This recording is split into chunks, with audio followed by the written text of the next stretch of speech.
fait face à un événement inédit, c'est la première fois en France. Toute l'activité de chirurgie, de médecine et d'obstétrique s'est arrêtée d'un seul coup. La dernière fois, c'était au moment d'AZF à Toulouse. Le CHU de Guadeloupe offrait 1080, un peu plus de 1000 on va dire, lits et places. L'autorité avait évacué un hôpital psychiatrique. Et là, un CHU, c'est beaucoup plus complexe. C'est de la médecine, de la chirurgie, de l'obstétrique, des services pointus, progression médicale assistée, la greffe rénale, les grands brûlés. Et ça représente une centaine de services, 3500 personnes. Donc c'est de très très loin le plus gros employeur de la Guadeloupe. On a évacué 1200 personnes en 4 heures, sans perdre un seul patient, sans perdre un seul salarié.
La Guadeloupe avait déjà connu les cyclones Irma et Maria en cette fin d'année. Comme un coup du sort, une autre catastrophe est venue confirmer le dicton « Jamais 203 ». Une triste première en France dont l'île Papillon se serait bien passée. Un incendie a entièrement et durablement paralysé les urgences du CHU de Pointe-à-Pitre. Une gestion de crise exemplaire, où tous les acteurs locaux comme nationaux ont montré que l'union de la solidarité nationale et de la fraternité d'une filière tout entière peut faire des prodiges. En cette période de fête de fin d'année, des hommes et des femmes se sont battus pour la population de leur île, pendant que d'autres ont quitté leur foyer métropolitain, traversé l'Atlantique pour répondre à un appel fraternel. Le déploiement de l'hôpital de l'Escrime sur le territoire guadeloupéen a sonné le début d'une aventure humaine hors norme et des records d'efficacité jamais égalés. Retour sur la gestion de cet événement exceptionnel qui, au-delà de l'aspect dramatique, a su transcender le courage et l'abnégation des professionnels de santé guadeloupéens. On sait que le sinistre s'est localisé au niveau d'un étage technique qui comprend à la fois les services techniques et le service biomédical. Donc c'est là que ça s'est passé. Ce n'était pas un lieu d'hospitalisation, mais c'est un hôtel qui est très central dans l'organisation hospitalière. Donc il était situé grosso modo au-dessus entre la maternité et les urgences, enfin à peu près là, mais sur un étage qui n'était pas un étage d'hospitalisation. En temps normal, c'est-à-dire avant le 28 novembre, le CHU de Guadeloupe offrait 1080, un peu plus de 1000 on va dire, lits et places. Voilà. Et ça représente une centaine de services qui sont répartis sur plusieurs sites. Le personnel soignant, mais aussi médical, administratif, logistique, technique, mais aussi les internes, ça représente de l'ordre de 3500 personnes.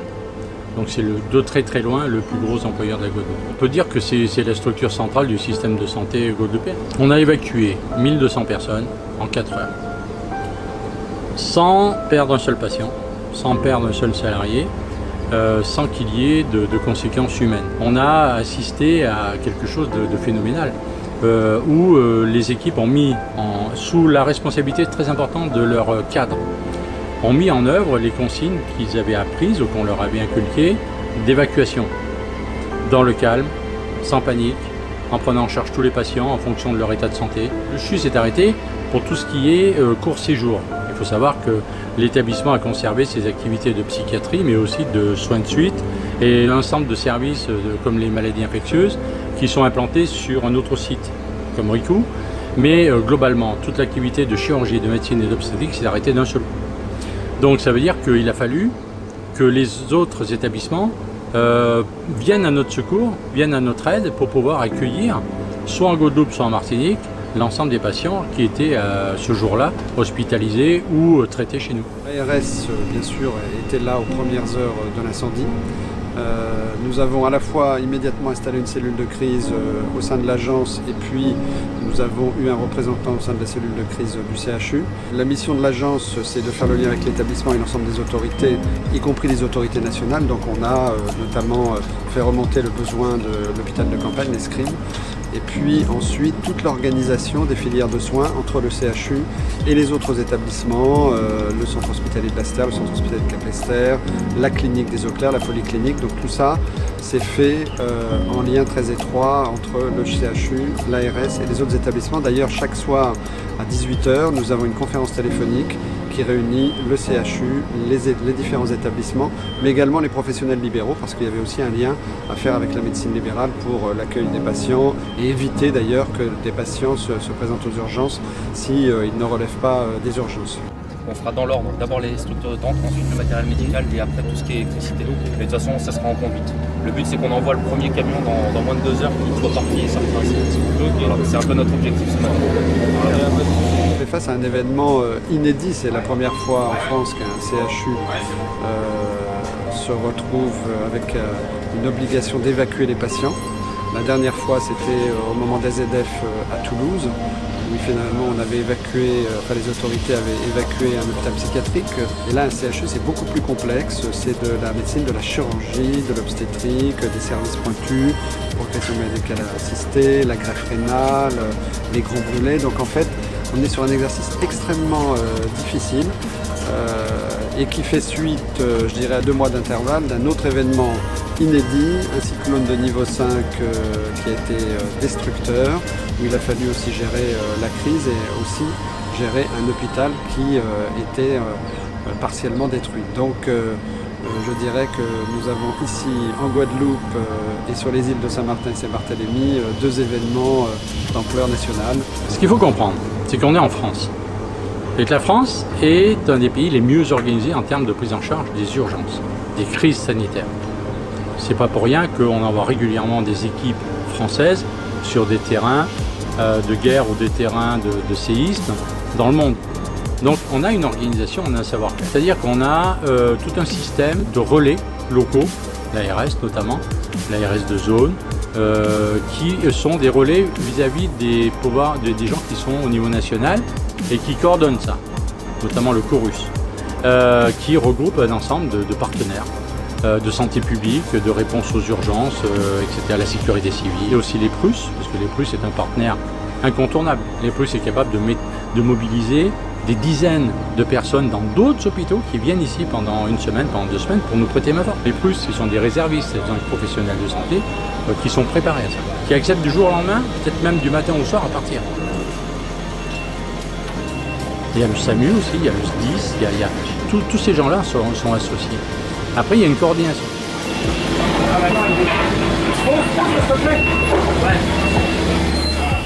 C'est toujours en coulisses. On ne les voit pas, ces gens-là. Mais en revanche, ils travaillent énormément pour nous. Et nous, avec eux. On n'est pas du tout en période de conflit. Mais très sincèrement, en termes d'organisation, ça y ressemble. En termes d'organisation sanitaire, donc, ça y ressemble beaucoup.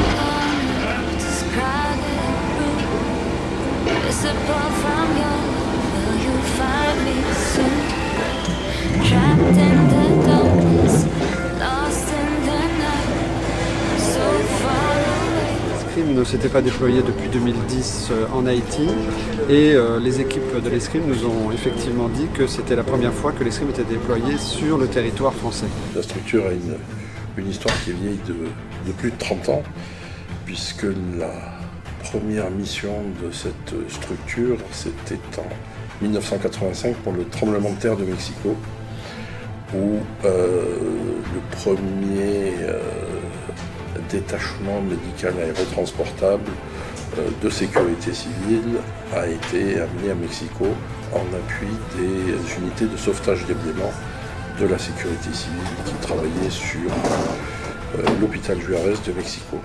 En Iran, en 1992, où pour la première fois, un bloc opératoire sous tente armés par des civils, étaient engagés sur le terrain lors d'un tremblement de terre et où nous avons pu récupérer un certain nombre de victimes, les mettre en condition pour qu'ils soient ensuite évacués par pont aérien sur Téhéran.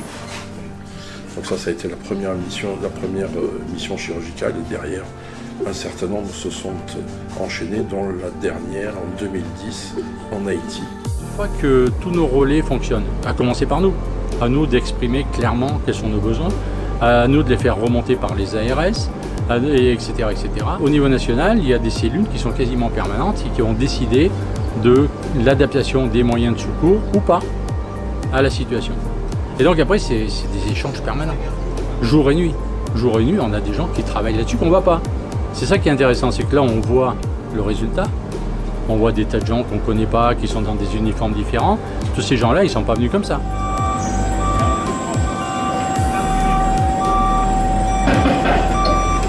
Notre rôle dessus, c'est de les accueillir, c'est de leur fournir tous les éléments qui vont permettre, qu'ils n'ont pas parce qu'ils sont très équipés, mais ils ont besoin d'une organisation autour. Il reste des structures qui sont opérationnelles sur l'île. Et donc en fait, notre mission va être de pouvoir éviter l'engorgement de ces structures. Pour le personnel, très clairement, le personnel soignant, tous les personnels qui étaient dans les services, et globalement tout le personnel, c'est un vrai traumatisme. Ça c'est clair. On ne peut pas se voiler la face. Du jour au lendemain, on évacue l'établissement dans lequel on vient tous les jours, jour et nuit, avec les patients, les prendre en charge. On ne se rend pas compte, quand on y est, où tout le monde ne mesure pas assez, de l'attachement qu'on a, à la fois pour la structure, à la fois pour les patients, et aussi pour les collègues de travail. Et du jour au lendemain, tout s'arrête.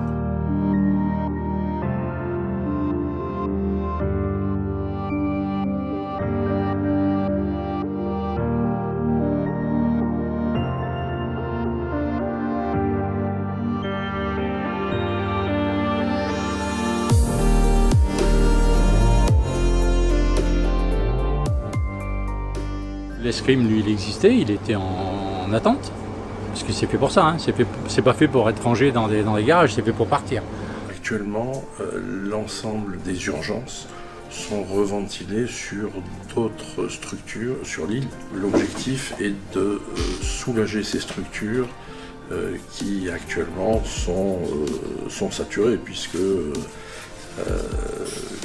tout le flux qui passait habituellement par l'hôpital est détourné sur d'autres structures, qu'elles soient publiques ou privées. Là, nous sommes en train de monter l'escrime qui a été déclenché en milieu de semaine dernière de France pour venir aider les Guadeloupéens suite à l'incendie qui a ravagé le CHU.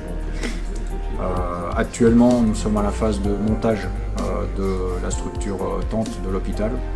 Et très rapidement, nous allons passer à l'installation des matériels à l'intérieur des tentes.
La structure est modulaire et ici on montre effectivement qu'outre sa modularité, l'escrime est une structure également adaptable puisque c'est une projection totalement inédite. Généralement, cet hôpital de campagne est projeté dans des situations de catastrophes naturelles de grande ampleur, telles des tremblements de terre, comme c'était le cas lors de sa dernière projection il y a bientôt 8 ans en Haïti en 2010, où on s'attend à recevoir des afflux de blessés graves et où la structure doit être en totale autonomie logistique et médicale. Là, cette projection est inédite parce que on intervient pour finalement une destruction d'immeubles. Certes, c'est l'hôpital, donc il faut suppléer à l'incapacité temporaire du CHU de fonctionner, mais il est entièrement apte à nous fournir à la fois le soutien logistique nécessaire en termes d'hébergement, d'alimentation, de production d'eau, d'alimentation en énergie également, mais également, et c'est ça qui est très important et très intéressant dans cette mission, le CHU nous propose ses personnels médicaux et paramédicaux spécialisés pour pouvoir travailler au sein de la structure.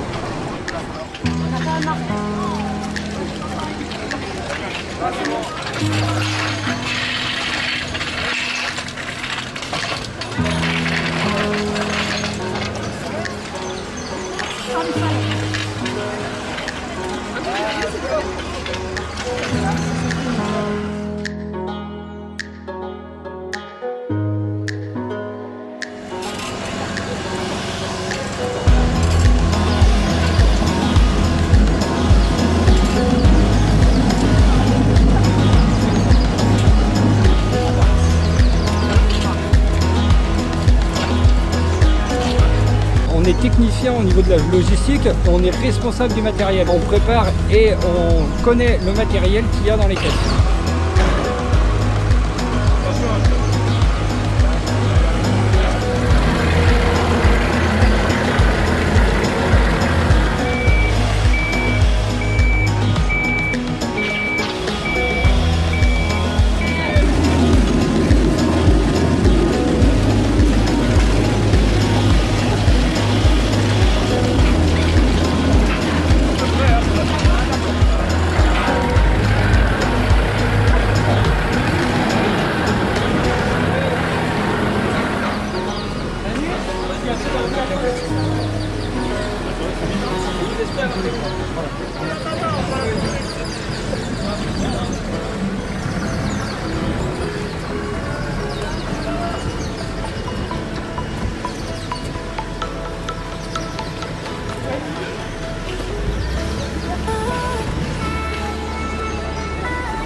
Occupé de tout le montage des tentes avec les personnels du SDIS. On a monté les parcs solaires, on fait en sorte que du bon fonctionnement du camp. On monte les tentes, on déplace les tentes. Alors ici, encore une fois, le contexte est particulier, puisque seul le CHU, même si c'est une grosse catastrophe pour Pointe-à-Pitre et la Guadeloupe, seul le CHU est endommagé. Donc nous avons la chance de pouvoir nous raccorder au réseau électrique d'infrastructure, au réseau d'eau de l'hôpital, ce qui pour nous, en termes de logistique et de soutien, nous tire une grosse épingle du pied. Ça nous évitera d'avoir à faire des norias, de trouver des camions pour nous alimenter. Il faut savoir que l'hôpital a besoin à minima de 10 mètres cubes d'eau par jour et fonctionne en 380 kVA triphasé, donc une grosse consommation électrique. En ce qui me concerne, j'ai une spécialisation plutôt électrique sur la structure. C'est une structure que j'ai connue avec une puissance électrique qui était relativement facile, aisée, mais l'hôpital a grandi depuis Haïti et cette puissance électrique est de plus en plus forte. Pour vous donner un ordre d'idée, aujourd'hui la structure atteint les 100 kVA de puissance. Voilà. Donc ça nous demande pas mal de câblerie, ça nous demande des tableaux conséquents, ça nous demande une alimentation sur ce site qui est sur un secteur. Sinon, quand on n'est pas sur secteur, on a à notre disposition deux groupes de 50 kVA qui peuvent donc nous donner une puissance totale de 5 kVA. La mission d'un logisticien, c'est de monter la structure, entre autres, après donner un coup de main à l'électricien, donc aujourd'hui Pierre Verdu, que je seconde. Et puis après, en tant qu'auxiliaire sanitaire, pallier à tous les petits incidents qui pourraient arriver dans la structure, que ce soit électrique, que ce soit au niveau des clims, que ce soit l'emplacement de certaines prises, de manière à ce que tout le personnel se retrouve un petit peu correctement dans la structure. On va également assurer le maintien de cette climatisation, on va également installer les climatisations. Et aujourd'hui c'est la climatisation, peut-être dans une autre mission ce sera du chauffage, on a tout sorti. On a quasiment plus de matériel à disposition. Donc on va avoir après un gros travail de remise en état, de remise en état. De reconditionnement du matériel parce que le scrim peut repartir à tout moment. Voilà, donc il faudra que l'unité soit opérationnelle dessus. C'est donc adapté initialement avec un schéma classique, avec un service d'accueil d'urgence, avec un secteur hospitalisation et une partie plus spécifique de bloc opératoire, réanimation, avec ce qui va autour, le laboratoire et la stérilisation. Et puis on s'est adapté finalement à la demande. On a accueilli notamment depuis mardi la totalité des urgences pédiatriques, donc en créant un pôle de soins pédiatriques dédié, avec un déchoc, salle d'accueil des urgences vitales pédiatriques dédiée. L'hospitalisation également a pris un aspect un peu particulier et inhabituel puisque d'habitude notre hôpital peut proposer entre 34 et jusqu'à 70 lits d'hospitalisation, mais ces lits sont des lits d'hospitalisation un peu rustiques sur lit picot, un petit peu serrés. Là, on a pris le choix, à la demande des autorités sanitaires locales, de faire une hospitalisation un peu plus confortable, qui correspond un peu plus aux critères habituels d'hospitalisation sur lit d'hôpital. Donc évidemment, ça prend un peu plus de place. Et donc du coup, on a dû petit à petit augmenter la surface au sol de notre structure pour pouvoir accueillir un certain nombre d'hospitalisations. Aujourd'hui, au sein de la structure, en hospitalisation, on arrive à 6 lits d'hospitalisation pédiatrique, 8 lits d'hospitalisation adulte et 8 lits de soins intensifs cardiologiques. Et ça aussi, c'est une originalité.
Qui est un parking vaste, plat, relié assez facilement, et merci à l'EFS aussi, l'établissement de Français du sang, qui accepte de mettre à notre disposition des alimentations, des locaux. Si vous voulez, on a quand même, c'est ça qui est riche dans nos métiers ou dans nos disciplines, c'est que rapidement, il y a une sorte de forme d'union sacrée qui fait qu'on vient au secours les uns des autres. Et donc là, on a trouvé l'endroit quasiment idéal, à l'entrée du CHU, pas loin des plateaux techniques, pas loin d'un certain nombre de partenaires qui font qu'on a pu l'installer et le faire fonctionner très vite et de manière satisfaisante.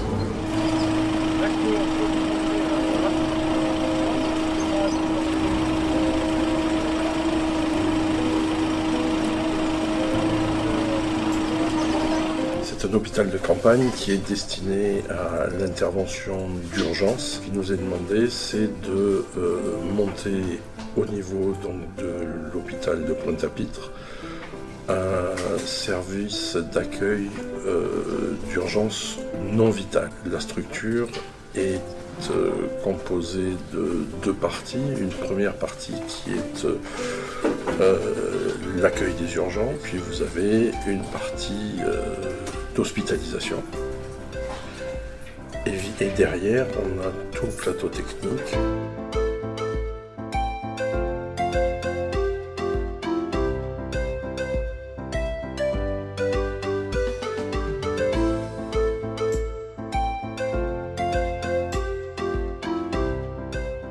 Bonjour, donc vous êtes ici au sein d'un poste de commandement, le poste de commandement de l'ESCRIM, de l'hôpital de campagne. Et le but du poste de commandement, c'est faire en sorte que l'ESCRIM puisse fonctionner de façon nominale lors de la montée en puissance, lors de la projection, lors bien évidemment de son déploiement ici in situ et ensuite lors de son désengagement pour un retour en direction de la métropole. Donc le poste de commandement tel qu'il est articulé est assez simple. On a un chef de détachement qui est le patron de l'ensemble du dispositif, auquel est subordonné un chef PC du poste de commandement que je suis, et donc qui a vocation de faire en sorte que tout se passe correctement dans l'ensemble. C'est un peu le rôle du chef d'orchestre, être certain que tout puisse s'imbriquer correctement. Et donc au sein de ce poste de commandement, plusieurs personnes prennent place. Tout d'abord les médecins, à la fois un médecin du SDIS-30 et à la fois un médecin de l'UISC7 de Brignoles. Et ensuite, on a deux logisticiens, là aussi du SDIS-30, des pompiers du département du 30 et un de l'UISC7. Et on termine avec des personnels administratifs et bien évidemment un transmetteur. Tous ces personnels-là travaillent ensemble pour être certains, encore une fois, que le poste de commandement puisse fonctionner et in fine que l'ESCRIM puisse marcher de façon nominale. Là, on a eu la chance d'avoir une installation dans un local dur. En temps dégradé, ça peut se faire au sein d'une tente et ça fonctionne très bien comme ça. Concernant cette même table, donc tous les gens prennent place autour, sont en réseau, à la fois en Wi-Fi, mais aussi en connexion interne avec l'ensemble des ordinateurs.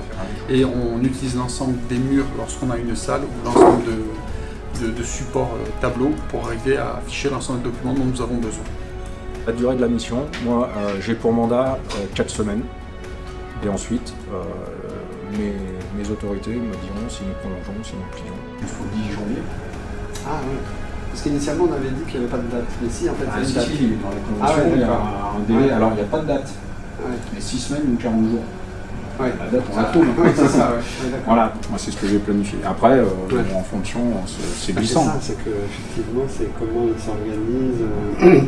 Est-ce qu'ils vont pouvoir organiser des espaces urgence là-haut?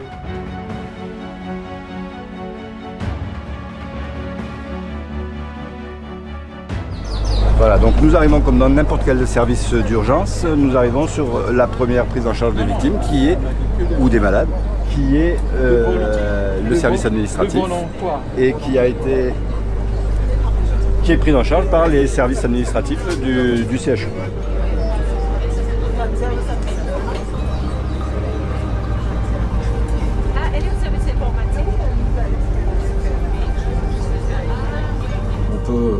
Faire à peu près entre 100 et 150 consultations jour. Nous accueillons les parents avec leurs enfants. Donc il y a un dossier qui est constitué par notre service, donc dont moi qui suis à l'accueil pour recevoir ces parents-là. Ensuite ils sont acheminés vers les infirmières qui se trouvent sur ma gauche. Donc les enfants sont pris en charge par l'infirmière et ensuite le médecin. Mon travail est exactement le même, sauf que ici on est un peu plus restreint et sinon on a un poste pour 2, voire pour 3, ça dépend. Sinon le travail il est fait.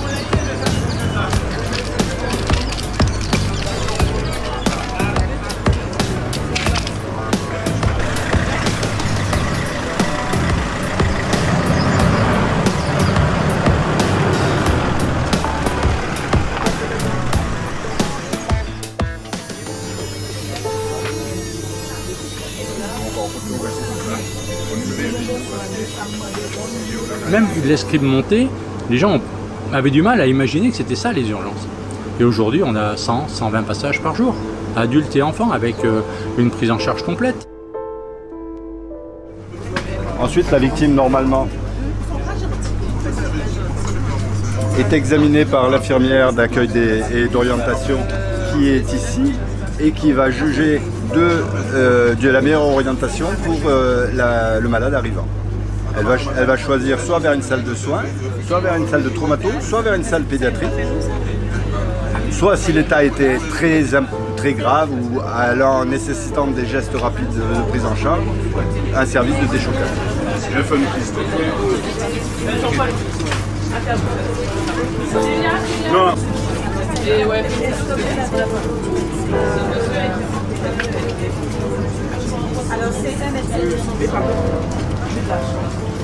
On a le matériel habituellement pour scoper, pour prendre l'attention, pour prendre les premières constantes. On a un petit matériel de réanimation au cas où il faut faire comme quelque chose pour un patient qui vient.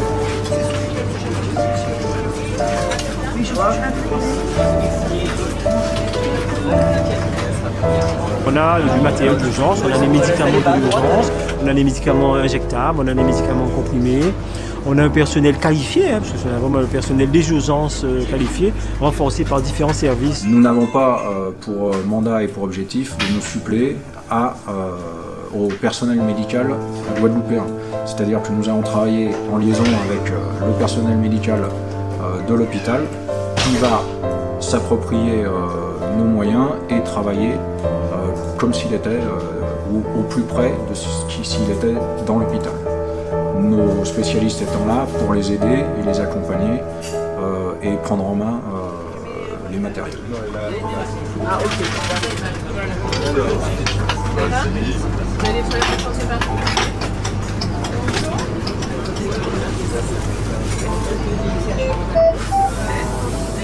Très rapidement, ce que je dis, on s'est approprié les lieux et on a, avec leur accord, parce qu'on est quand même sous les tentes de l'escrime, on n'est pas chez nous, on est venu avec nos standards. Ils ont besoin de circuits de patients, ils ont besoin de transferts, parce que les patients qui arrivent ici, qui ne sont pas adaptés à l'offre qu'on peut faire, on les transfère aux eaux claires.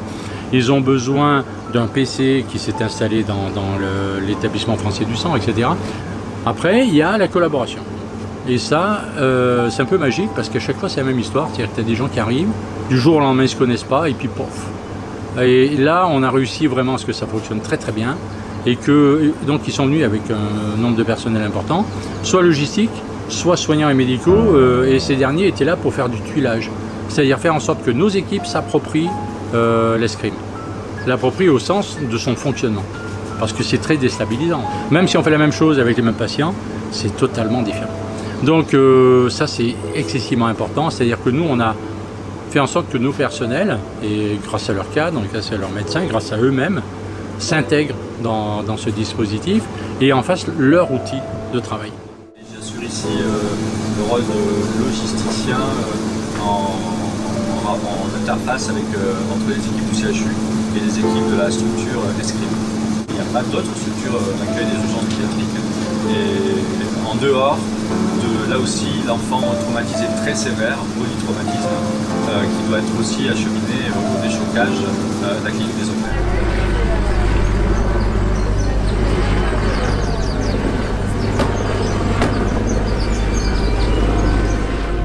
Ici, vous avez la salle d'examen concernant les enfants, puisque c'est le service de pédiatrie qui l'a en charge, équipé avec le personnel du CHU, pédiatre, aide-soignante, infirmière, puéricultrice.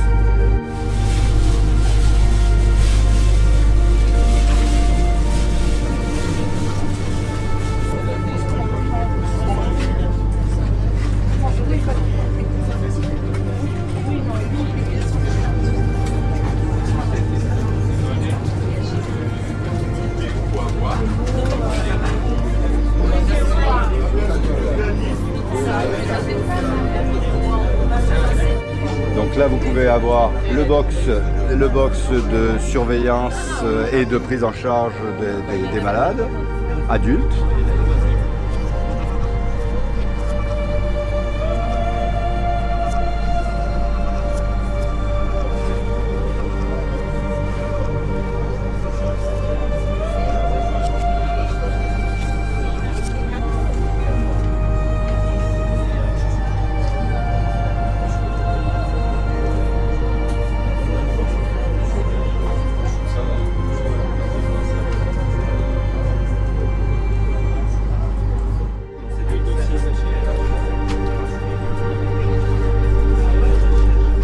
partie traumatologique avec la présence d'un orthopédiste qui peut prendre en charge les traumatismes.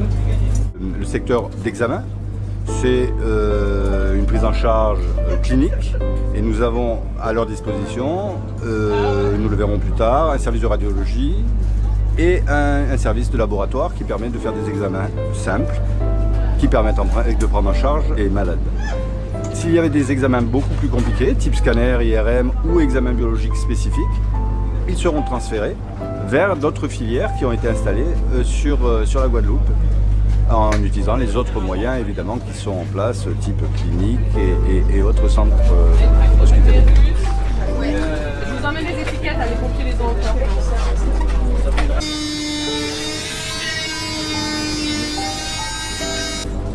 Ça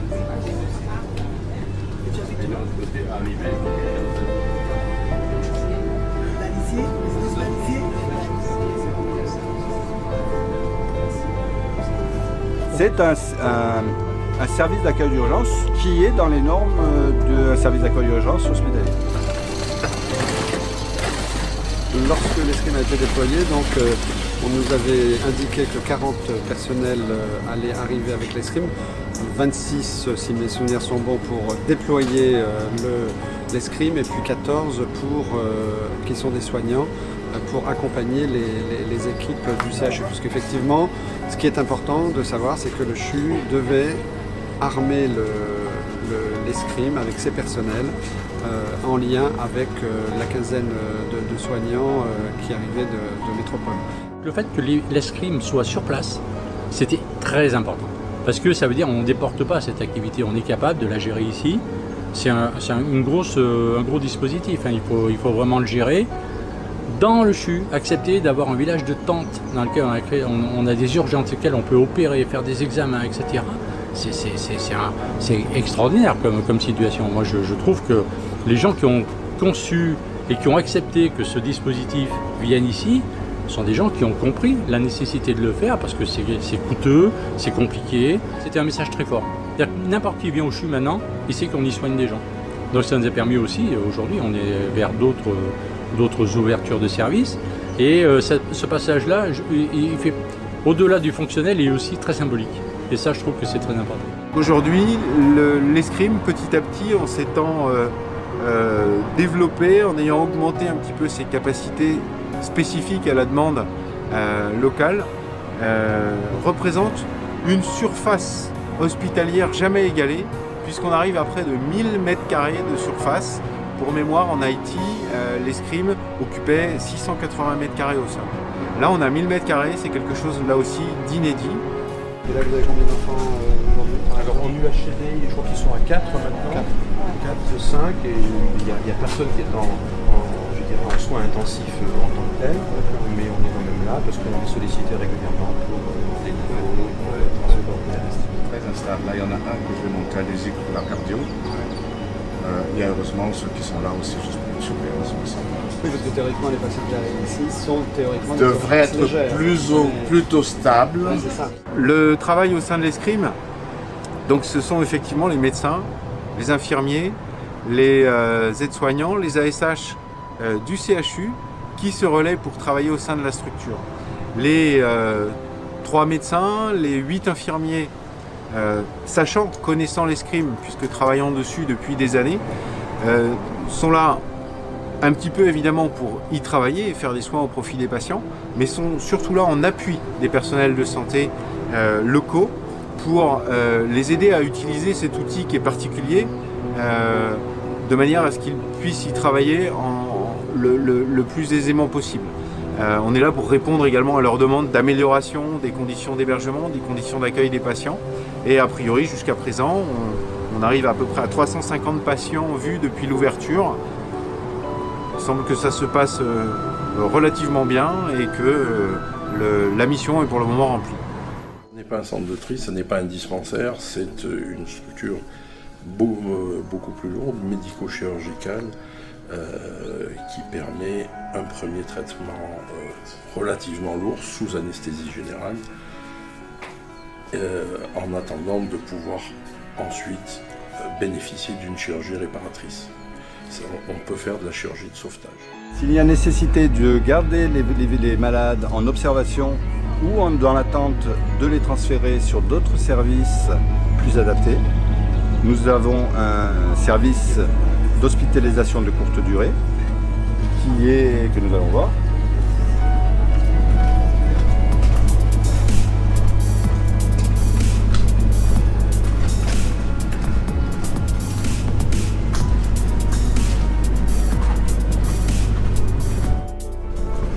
À la fois pédiatrique, et nous avons ici 4 lits permettant de garder des enfants en observation.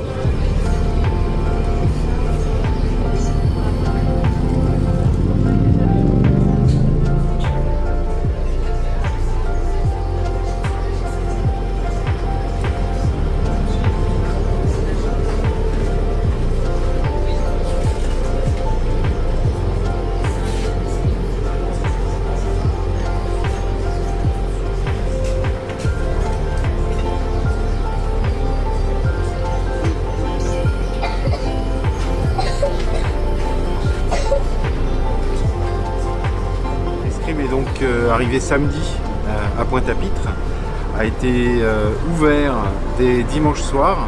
Aujourd'hui nous sommes vendredi. Pour l'instant la structure a enregistré à peu près 350 entrées, des adultes et aussi des enfants, plus de la moitié d'enfants, puisque depuis mardi la structure accueille la totalité des urgences pédiatriques de l'île.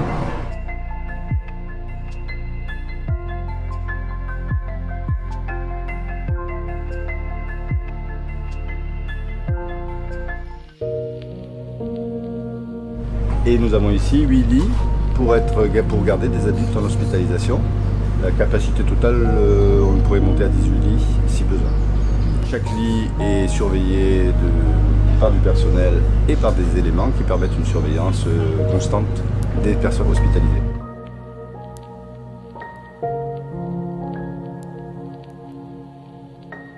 Nous avons un petit pôle mère-enfant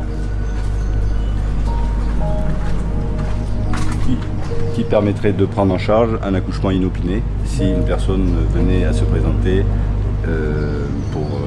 alors qu'elle a des contractions et pour pouvoir accoucher et qui est un petit peu à l'écart.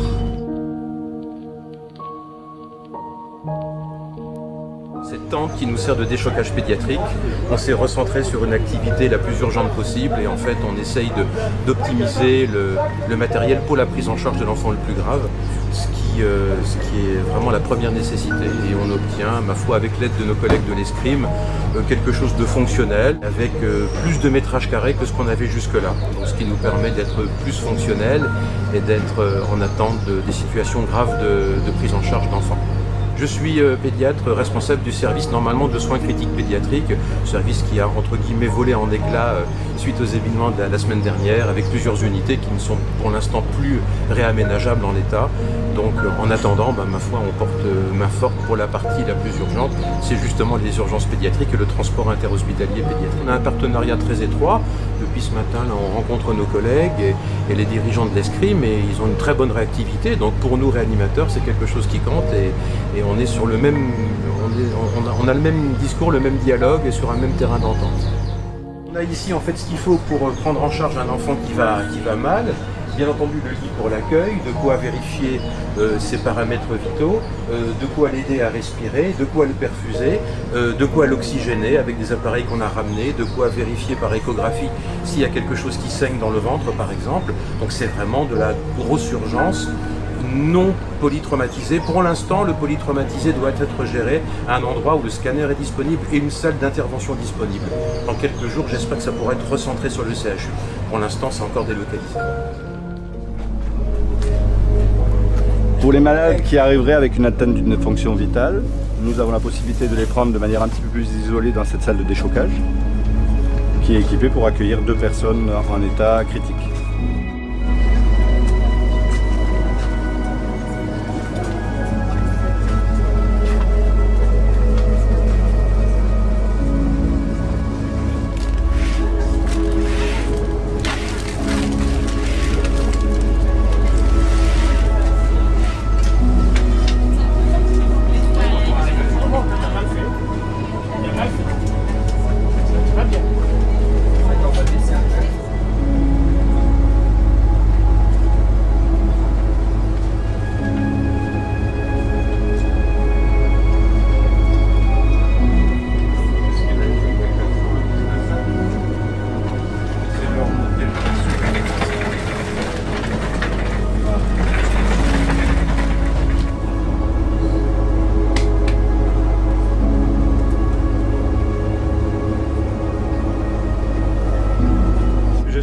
une préparation du matériel médical, car aujourd'hui on va faire des navettes secondaires, donc d'un patient qui est ici, qui va aller sur une structure médicalisée, hôpital ou clinique, à l'extérieur, avec des ambulances privées ou des SMUR en interne.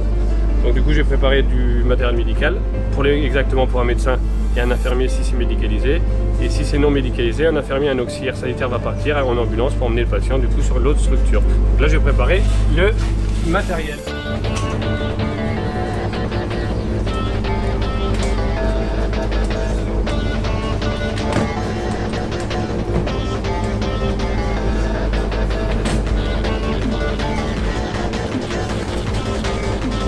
Quand on fait les transits justement de l'hôpital de campagne à la clinique, en aucun cas on vient remplacer les ambulances privées ou les pompiers pour ces transits-là. On vient en appui si jamais ils ne peuvent pas répondre à cette demande-là parce que la demande est trop importante. À ce moment-là, nous, on prend le relais et on vient en appui.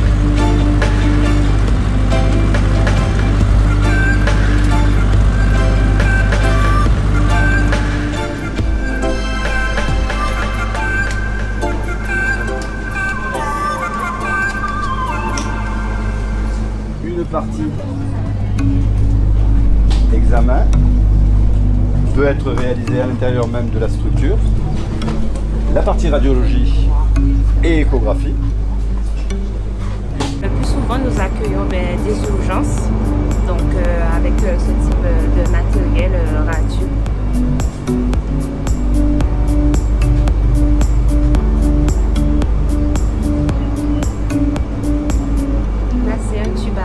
X standard, donc c'est avec ce type de matériel qu'on travaille.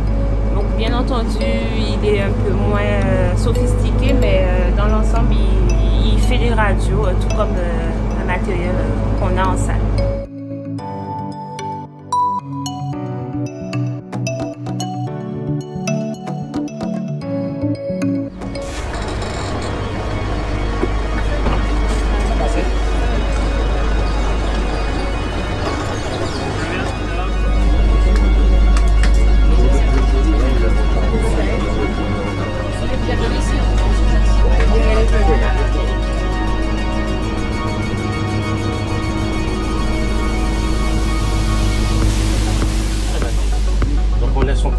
Parce que des fois on libère le genou, mais là donc on va laisser le place. On va vous contrôler donc 2 semaines avec notre radio pour voir donc, si ça reste axé ou non. Donc on va garder encore ça. Vous êtes allé chez votre médecin traitant, c'est ça? Oui. C'est bien aujourd'hui. Déjà lourd, il m'a dit il est vraiment interpellé avec. Non, c'est juste un tour léger. Parce que sinon ça se suivrait encore plus et ça c'est pas bon.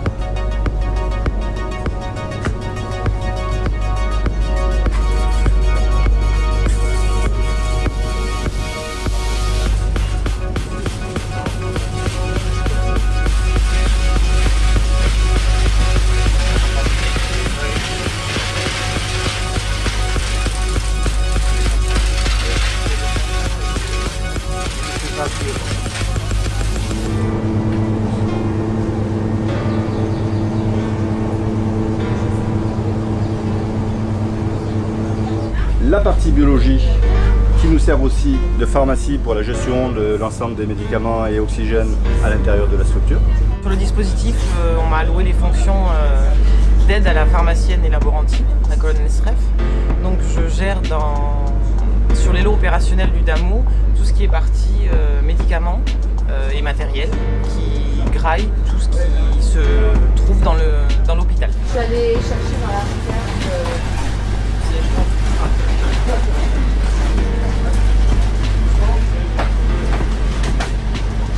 On est venu avec différentes familles de médicaments, matériels qui sont usités dans le milieu hospitalier. Ça part de la boîte de médicaments Perros à l'injectable, au cathé pour poser une perfusion, tout ce qui est nécessaire pour faire fonctionner un service. Selon les théâtres dans lesquels on est projeté, on peut avoir ce qu'on appelle des lots de tulipes qui sont fournis par le service santé des armées, dans lequel on nous réapprévisionne avec pas mal de matériel divers et variés. On a aussi l'option de trouver sur place, et on a toujours des interlocuteurs sur place qui sont chargés de cette mission-là, de retrouver, si on dure, du matériel pour qu'on puisse aller jusqu'à la fin de la mission. Tout service d'urgence doit pouvoir rapidement adresser vers un chirurgien une victime potentielle. Aussi, pour assurer cette sécurité aux patients que nous accueillons aux urgences, nous avons un bloc qui nous permet de faire des interventions avec une salle préopératoire, si les patients sont amenés à attendre.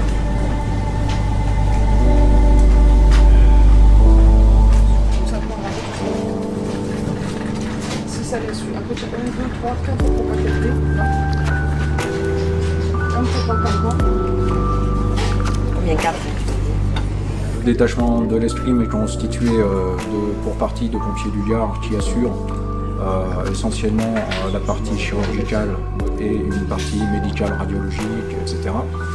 Et l'élément de l'USSEC qui assure immédiatement une partie médicale mais plutôt tournée vers un dispensaire et la partie soutien logistique.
Passage au bloc si besoin. Le bloc étant conforme à un bloc dans du dur. Seul change la toile.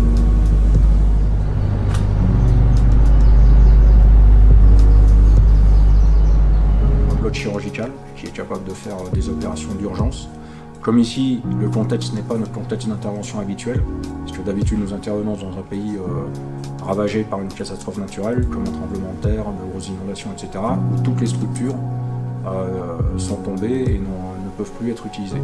Donc c'est vrai que la structure ici ne correspond pas toujours au standard maximum qu'on nous demande.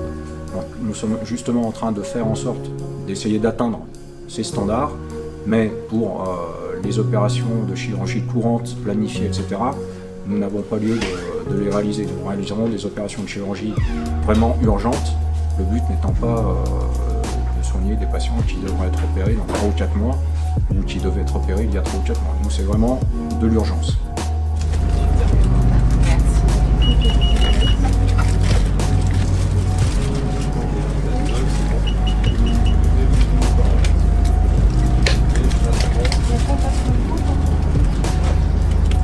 C'est pour lever 600 dans 50.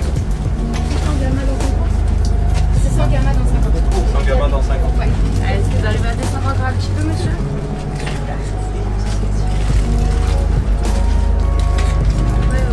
Ça va, monsieur? Ouais. Après.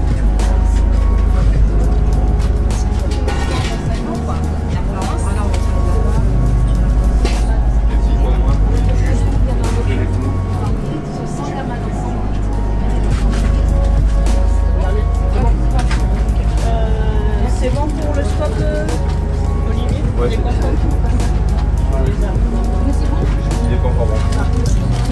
Mais les constantes là, alors il est bêta-bloqué, il est à 30 présent. Oui, on peut pas soutenir ça, c'est la bonne à l'estomac. Combien de fois? Combien de fois on a fait la grosse séance? Est-ce que vous avez fait une hémorragie pareille?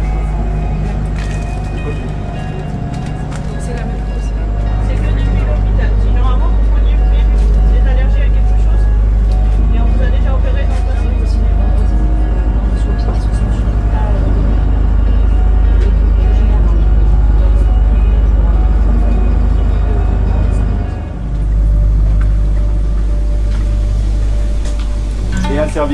réanimation ou de réveil qui permet de prendre en charge les victimes opérées qui seraient lors de la phase de réveil.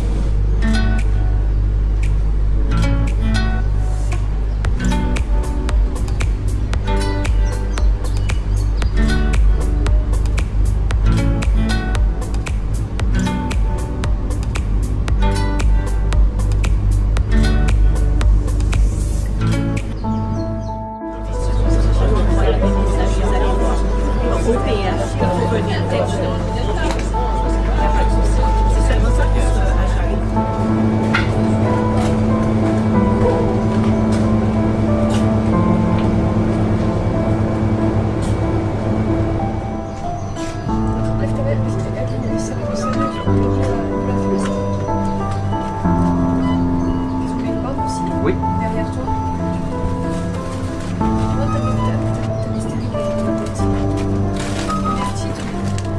Ta main gauche.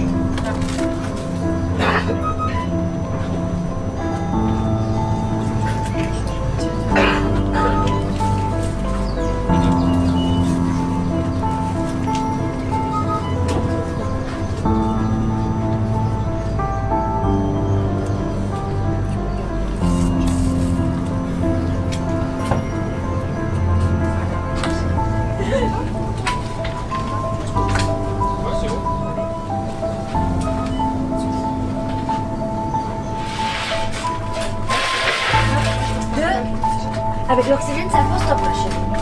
C'est pour ça qu'on voulait le mettre là. Oui.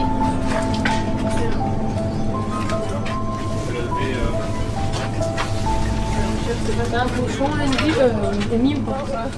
Tu laisses au slow. Détendre, tranquillement. Tu fermes les yeux, comme pour ça peut reposer là. Et ça s'est bien passé la ronde. C'était très bien. Pour le matériel, nous avons la stérilisation qui permet de récupérer, d'être complètement autonome par rapport à notre matériel, puisque le matériel sale est lavé, stérilisé et remis en circulation pour l'intervention suivante si besoin.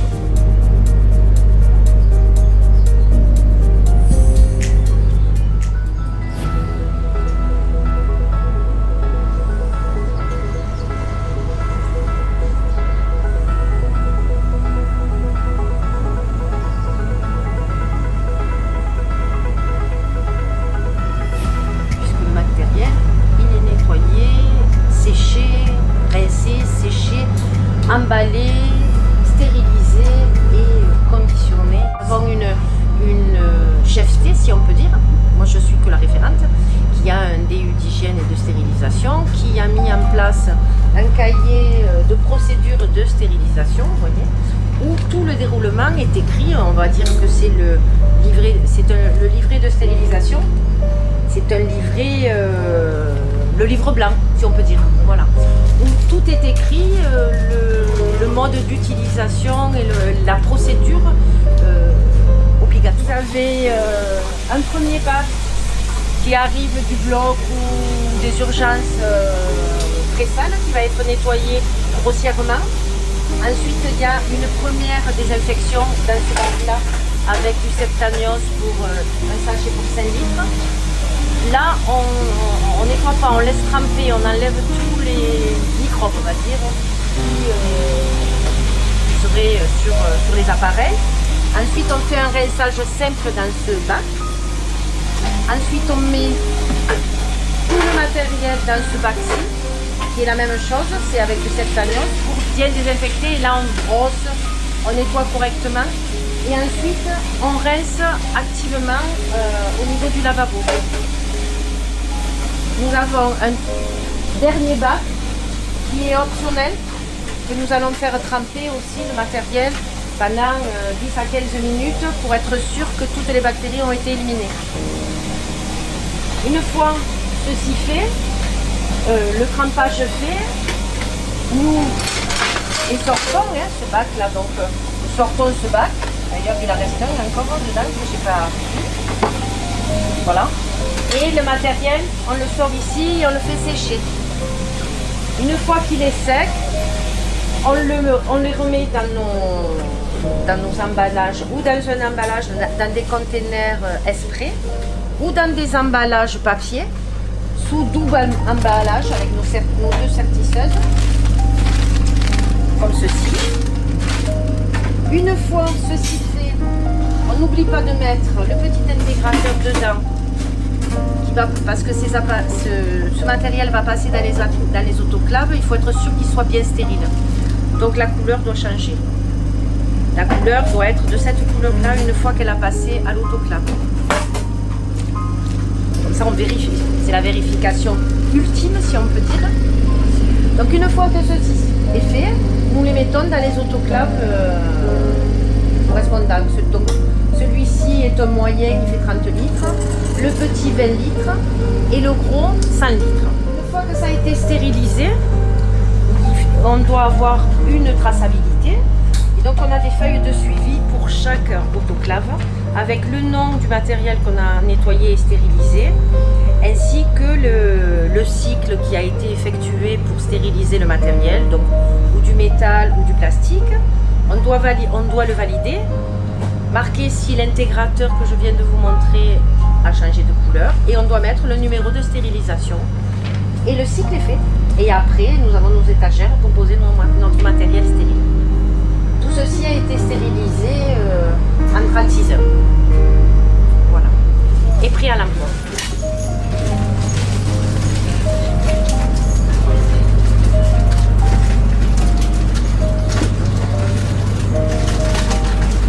Alors, il faut évaluer les besoins, il faut les faire remonter. C'est le terme de remonter, c'est remonter vers le niveau décisionnaire ultime, qui peut être le ministre de la Santé, donc d'évaluation, d'expression de ces besoins, et par ailleurs, au niveau national, de réponse adaptée. C'est toujours une réponse adaptée, c'est pas on envoie des gens n'importe où, n'importe comment, c'est toujours organisé. C'est des réunions tous les jours, des réunions soit formelles comme la cellule de crise tous les matins, les responsables, les officiers qui sont là de l'escrime participent à ces réunions de crise. On commence par eux. Tous les matins, on dit bon voilà, on fait le point sur l'escrime. Après, on fait le point sur toutes les autres prises en charge. On n'a pas identifié actuellement de points bloquants majeurs. Le bilan donc, des dernières 24 heures, donc après la première nuit où il y avait eu 15 entrées, 11 adultes et 4 enfants, si mes souvenirs sont bons. Nous, on a des cellules de crise, l'ARS a une cellule de crise. Nous, on soit le matin, le soir, on est en conférence téléphonique avec l'ARS, avec la Martinique, etc. pour faire le point, les autres collègues. Et par ailleurs, il y a des rencontres téléphoniques, des réunions téléphoniques régulières avec le niveau national, avec le fameux chorus. Le but en fait d'un hôpital comme celui-ci n'est pas de s'inscrire dans la durée. Le but d'un hôpital comme celui-ci est de s'inscrire dans une phase de transition entre une destruction totale des moyens et une remise en place de moyens de substitution ou de nouveaux moyens. Nous avons donc pour mission, théoriquement, de prendre le relais en attendant et pendant qu'une structure un peu plus importante, soit en dur, soit en KC20, soit en tente, se mette en place. Donc dans le cas présent, nous allons permettre aux experts de passer, aux autorités de décider de la réouverture de certains services et de la reconstruction d'autres. Voilà, notre mission est bien là. Les expertises sont réalisées sur les locaux, à la fois sur la qualité de l'air, à la fois sur les matériels, à la fois sur donc les aspects de sécurité incendie avec les pompiers. Et donc la décision d'ouverture des différents services est prise par le directeur général du CHU, après avis des autorités compétentes. Pour reprendre un service, il faut qu'on soit sûr que la commission de sécurité, et notamment les services, le SDIS, les pompiers, aient donné leur accord. On leur garantit que les gens qui viendront là seront pris en charge, alités, parce qu'on a des niveaux d'exigence en termes de sécurité incendie qui sont les plus élevés. Parce que nous, on a des gens couchés jour et nuit et qui sont parfois dépendants. Il y a l'aspect environnement. Est-ce que, après un incendie, l'air qui est diffusé dans le service ne comporte aucun élément qui puisse porter atteinte à la santé des patients et des salariés? Il y a le niveau sécuritaire au sens de la sécurité des soins. Est-ce que le réseau d'air, d'oxygène, de vide, etc. fonctionne? Est-ce que le pharmacien a validé ce réseau? Est-ce que le comité de lutte contre les infections nosocomiales a dit banco, on peut y aller parce qu'il n'y a pas de risque, tout a été nettoyé, tout a été désinfecté, on confirme qu'on peut y aller? Est-ce que tel service n'a pas besoin d'imagerie, de laboratoire à proximité ou de recours à la réanimation. Est-ce qu'on l'a organisé? Donc c'est vrai, on ne sait pas, on vient, on ouvre un service et puis on y va. C'est tout ça, et encore je résume. Tout ce qui est sac vert et blanc, ça ne correspond qu'à l'escrime et à la sécurité civile. Il ne faut pas mélanger avec de l'âge, avec la catégorie de contenus sont différentes. Donc à chaque fois qu'il y aura une relève ou quoi que ce soit, vous expliquez bien. Les gens arrivent, ils mettent leurs affaires dans le sac vert. Et une fois que c'est fait, ça part à la laverie et ça revient 24 heures après. Je suis le major de camp sur la mission Escrime Guadeloupe. Ma fonction sur le camp consiste à faire régner l'ordre et de gérer tout ce qui est le bien vivre au sein du détachement, c'est-à-dire la propreté. Je m'occupe également de l'hébergement, de l'alimentation et pour faciliter la vie des personnels qui sont engagés jusqu'à la fin, de manière à ce que tout se passe bien pour eux. La gestion du camp se fait avec 6 personnels et nous sommes chargés d'améliorer et de faire en sorte que les gens qui travaillent sur le site soient la meilleure possible. On va faire 5 groupes de 3. Par groupe, on va dire par mini-groupe. Il y aura minimum un caporal-chef pour la place, ou sinon on tourne également avec les sous-officiers, c'est-à-dire avec l'adjudant-chef Favreau et Mabom. On est alimenté par l'hôpital, donc on reçoit tous les matins, du moins à midi, les plats préparés par le CHU. Et le soir, on mange par contre à l'extérieur de l'enceinte.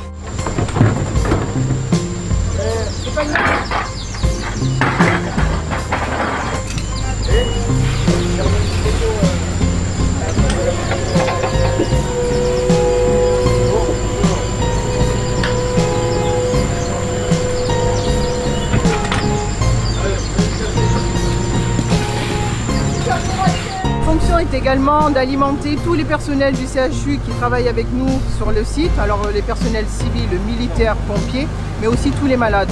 Donc je dois me débrouiller en gros à trouver de l'alimentation pour tous les cas de figure qui se présentent sur l'escrime. Par contre, je vais les appeler pour les repas. Là, si vous mettez pas encore le repas de la prochaine. Hein? Non mais attends. Voilà. Donc pour nos personnels, trouver des barres énergétiques, biscuits quotidiens. S'il y a besoin de pour les prématurés, je dois me trouver la solution pour tous les cas de figure. Je suis un peu le couteau suisse en fait. Voilà. Voilà la fonction de l'alimentaire et par moment on a aussi des fonctions parce que les tentes il a fallu les monter, donc on est des sapeurs sauveteurs, donc on fait aussi du brancardage s'ils ont besoin de moi, je suis là.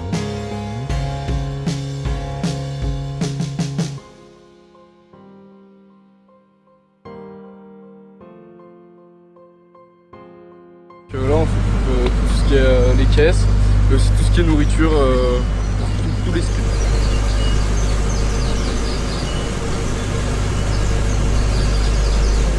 Ce qu'ont constaté les patients et les personnels, c'est qu'on avait là une structure tout à fait opérationnelle, avec des personnels de la sécurité civile très motivés et très, on va dire, dans la relation humaine, que ce soit avec les patients, que ce soit avec les équipes.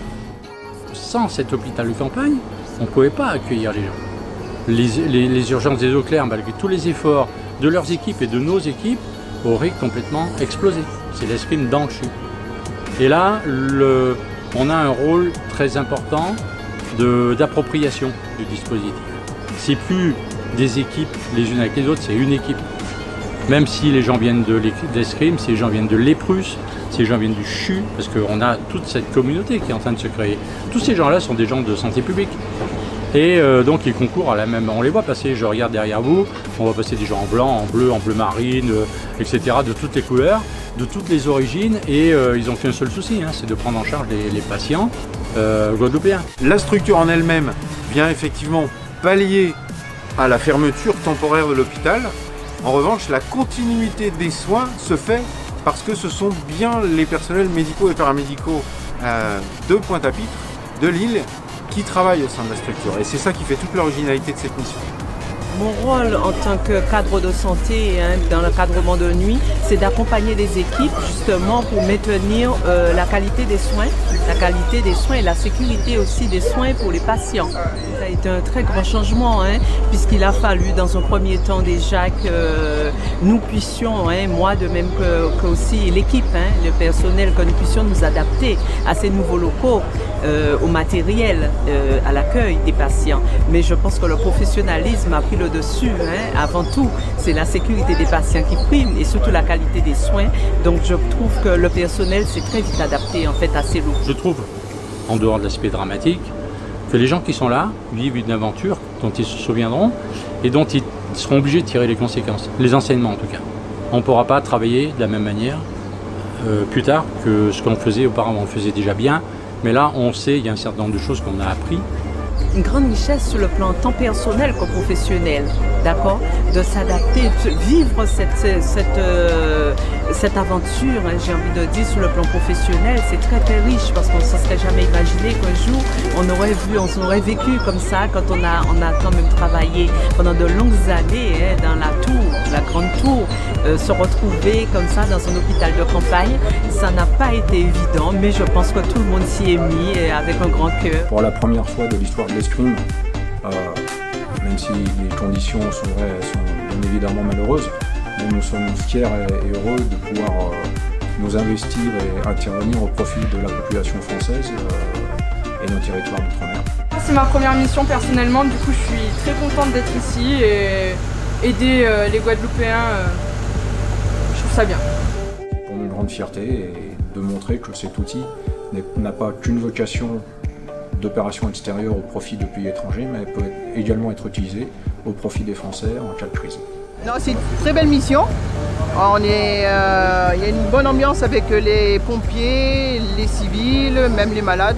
Franchement, c'est la mission qui tient au cœur. C'est un travail d'équipe qui nous a permis et qui a très bien fonctionné, avec un lien à la fois à l'intérieur de l'escrime, puisque nous sommes sapeurs-pompiers civils pour une part et sapeurs-pompiers militaires pour une autre part. Il y a déjà un travail en commun et lors de cette mission, nous travaillons en plus en collaboration avec nos collègues du CHU Pointe-à-Pitre. La solidarité nationale, c'est ce qui est dans nos gènes de citoyens. C'est-à-dire qu'on a construit notre pays comme ça. C'est un peu les gènes de l'hôpital, la solidarité, c'est ça. C'est-à-dire qu'on se met au service de l'autre. La fraternité, c'est quelque chose en plus. Ça, c'est le bonus. C'est-à-dire que la fraternité se décrète pas.